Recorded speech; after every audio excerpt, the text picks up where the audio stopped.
Ертеде бір елдің асасында алдандыруға бейім, ақылмен араласқан бір қызықты оқиға болған екен. Сол заманда көпке танымал, сойымғы шебер сөзмен жер тыңдататын алдар көсе жүріпті. Бірке көлеңкелі, ақылға толы, өсиетті сөздерімен жұрт арасына танымалдығымен белгілі екен.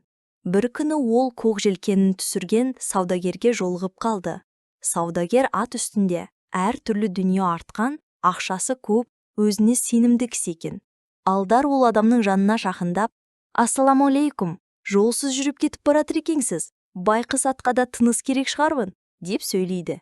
Саудагер алдардың күлімдеген жүзіне қарап: «Мен жолсыз емеспін, сауда іздеп жүрмін, сен болсан қылтарақ, сораңғы бала секілді көрінесің», деп ықтияр бермеді.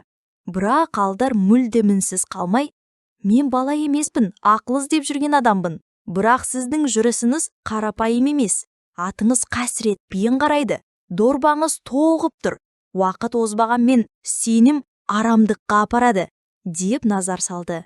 Саудагер бұл сөздерге қызығып: «Егер ақылды болсаң, менің бір сұрағыма жауап бер», деді. «Таңымда асыра айтпай, атымды аймақпай бар болады». Алдар көтеріле: «Сұрағыңызды айтыңыз, ақыл өзектен туады», деп шындыққа жол ашты. Саудагер: «Мен уақыт жағымда, жолым ұзын. Уақытшылықтан қызық түйіп, менің дорбамдағы дүниемді бөліп алған ниет еттің бе?»